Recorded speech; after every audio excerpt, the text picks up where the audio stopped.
Hello world and welcome back to another episode of the vlog series which goes to the end of every metro line in Shanghai in search of the interesting, the extraordinary and the unusual. Now today we are boarding line 10 which passes past. Now today we are boarding line 10 which passes some of Shanghai's more interesting pieces of historic architecture. So let's get on board. Did you ever look at a map and wonder, where are these places?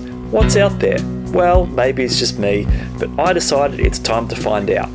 I'm travelling to the end of every metro line in Shanghai in search of the interesting, the extraordinary and the unusual. So let's go to the end of the line.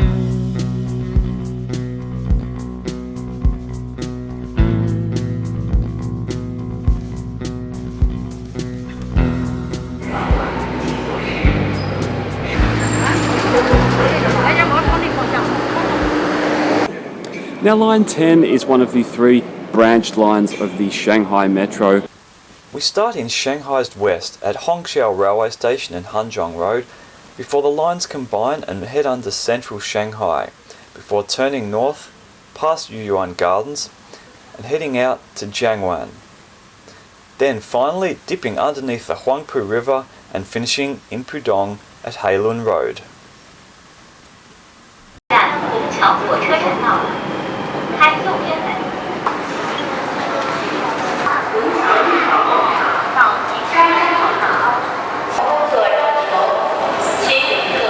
Now we have made it to the first end of line 10, the enormous Hongqiao Railway Station. Now we're here at the moment on the bottom level, which is the arrivals level. The departure hall, which is cavernous, is above us.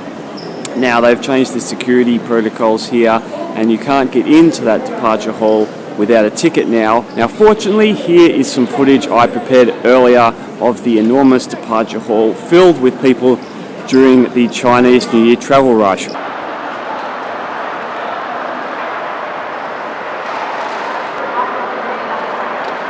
Now Hongqiao Railway Station is the newest and largest of the four railway stations in Shanghai and it services only high-speed railways.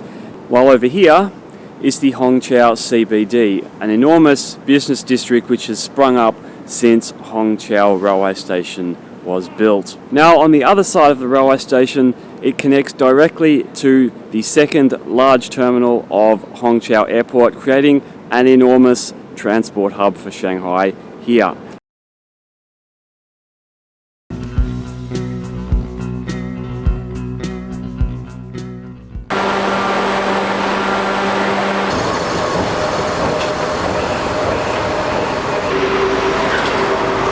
So we've doubled back and reached the end of the branch line here at Hanzhong Road. And it's a fairly straightforward scene we see before us. We have the inevitable residential estate, the inevitable commercial district open and under construction. And also at regular intervals we have planes departing from Hongqiao Airport. There is, however, one redeeming feature here, the Minhang Culture Park, which I'd like to have a quick look at because I've long thought this series could do with a little spot of added culture.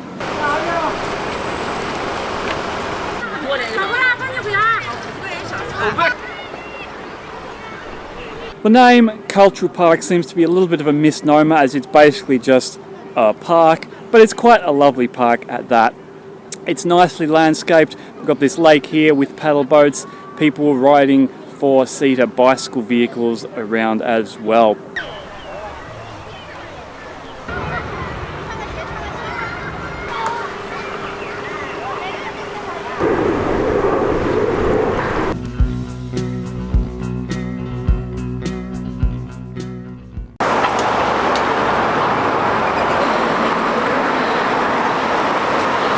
Now just up the street from Jiaotong University we've reached this building behind me, the Wukang Mansion, also known by its former name, the Normandy Apartments. Now this is nicknamed the Flatiron of Shanghai and it's easy to see why. Now it was built in 1924 and designed by the notable Hungarian Slovak architect Laszlo Hudek. Now Hudek designed a number of notable buildings around Shanghai, many of which are still standing today. In the Republic of China era, it was also noted as the residence of many film stars and celebrities in Shanghai.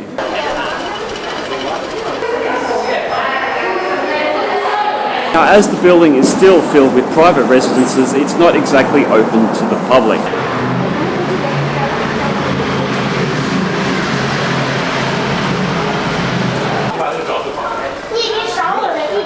Now, the Wukang Mansion is another highlight of the leafy, lovely former French concession. If you're in the area, make sure you stop by to check it out.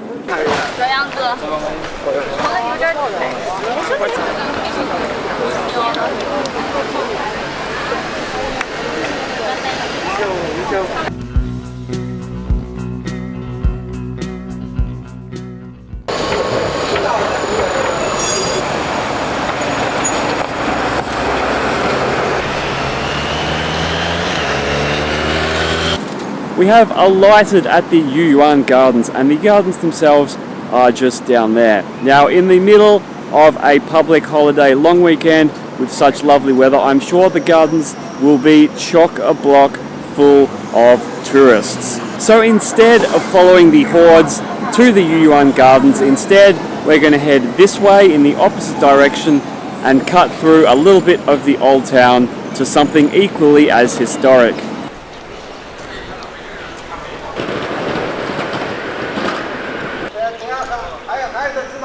So back down the street we walk past a block of buildings bricked up and ready to meet its fate. I'm sure demolition is in store, but here we have something brand new. Now, when we stopped off at Xiaonanmen in the previous episode, Line 9, I said that I hope that when parts of the old town are demolished, they are replaced with something with a bit more of a link to the history of the area. And that seems to have been what has happened here. This isn't what we've come here to see, because on this side we have the White Cloud Temple, and behind that the Dajing Pavilion, and next to the Dajing Pavilion is another little piece of Shanghai history. Now, also in the previous episode you might recall how I mentioned that the old town of Shanghai is circular and surrounded by a city wall. Well, here behind me at the Dajing Pavilion is the last remaining section of the city wall, most of which was demolished in 1912. So for now, we will be heading back to the metro.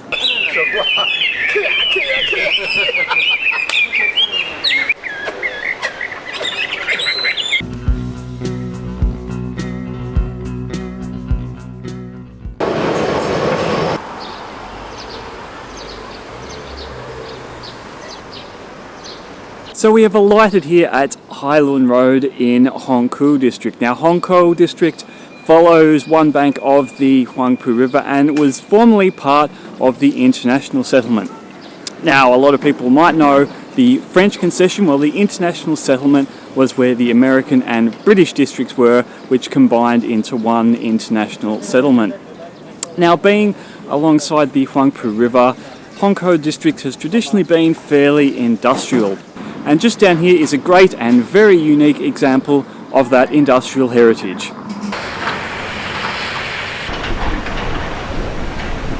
That's here. This building behind me is the 1933 Slaughterhouse, which harks back to a time when industrial buildings were given a little bit of architectural flair, whereas nowadays most architectural buildings just seem to be giant sheds.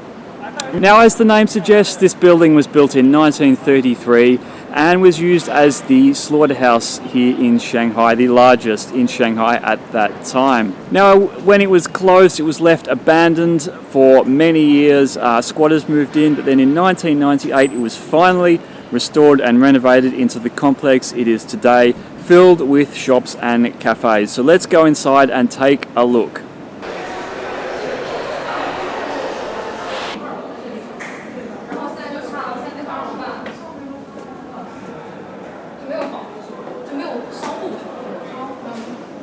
Now here we are inside. Now this imposing concrete structure was built to a British design and is believed to be the last of its type left in the world. And at one point it was the largest slaughterhouse in East Asia. Now it's these Escher-esque bridges which you can see behind me, which are part of the unique charm of this place. And they were designed to make sure that workers and cattle both ended up where they needed to be. And it's these bridges which make the slaughterhouse here such a popular place for photo shoots, both portraits and photography in general. So it's another one of Shanghai's architectural highlights which is well worth the visit.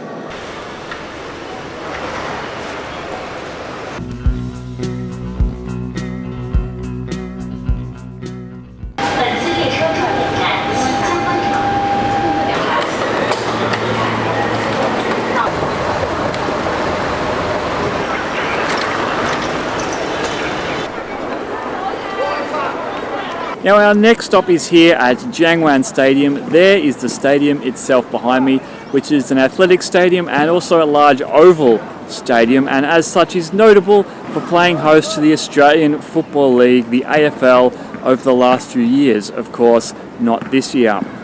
Now this stadium was built in 1934 and was actually part of a larger plan for this area. In the 1930s, the then Republic of China government based in Nanjing decided to redevelop this area. With central Shanghai coming under the foreign areas, the French concession and the international settlement, they decided to build a new centre for Shanghai here in Yangpu. Now Jiangwan Stadium was part of that plan, as was a couple of other buildings, one of which we'll see shortly. Now the fall of Shanghai to the Japanese in 1937 put paid to those plans, and they weren't picked up again after the Second World War. And now we're going to go and see another one of those planned buildings from the 1930s. And that building is here, the Yangpu Library, only a short bicycle ride away from the metro. Now unfortunately the sun is in exactly the wrong spot to get a good shot of the library, but as you can see it's a lovely blend of traditional Chinese elements on the top with a more modernist 1930s style beneath. Now, this library was also built under the same scheme which saw the construction of Jiangwan Stadium, and construction was also halted in 1935 by the fall of Shanghai to the Japanese. Now the interior is supposed to be absolutely beautiful with a lot of traditional Chinese artwork elements. Unfortunately the library is closed, so that will have to wait for another time.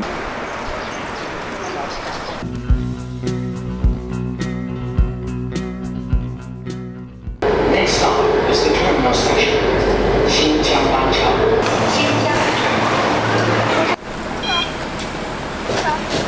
We have finally made it here to the end of the line at Xinjiangwancheng, and there isn't quite so many architectural highlights here as there is down the rest of the line. On three corners we have a sea of tower blocks, and on the fourth corner over there is a shopping centre. But this won't be the end of Line 10 for much longer.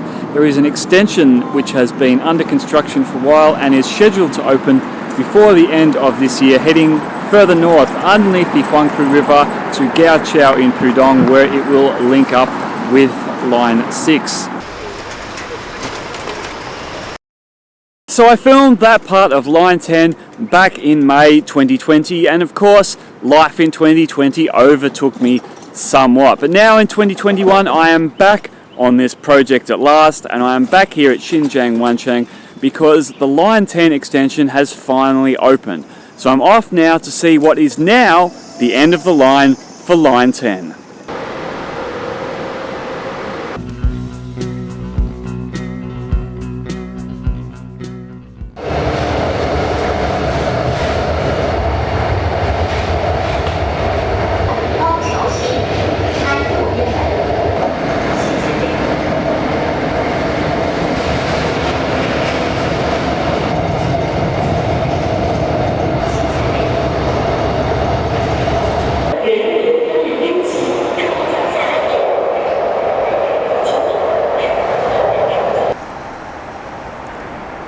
Have jumped across the Huangpu River here to Pudong, past piles of containers and part of the Shanghai port, an oil refinery, and the Line 6 terminus at Gangcheng Road to end up here at Jilong Road in the Waigaoqiao Free Trade Zone.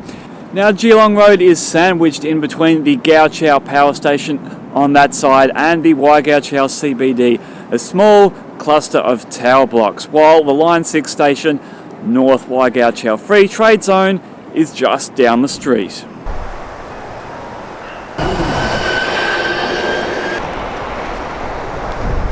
There's not really a lot to the Waigaoqiao CBD, a couple of hotels, the Sheraton is there behind me, and some otherwise nondescript office blocks.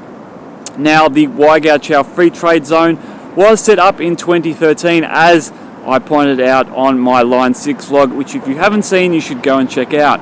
Also not far away, down that way behind me, is the Dutch town I checked out on Line 6, which was one of the highlights of this project so far.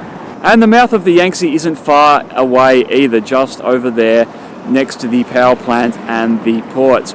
So that's pretty much it here in Waigaoqiao, and for Line 10, again, I hope you enjoyed it. Don't forget to drop me a like or leave me a comment and subscribe. We'll have Line 11 coming up very soon, which I'm looking forward to. So until then, bye for now.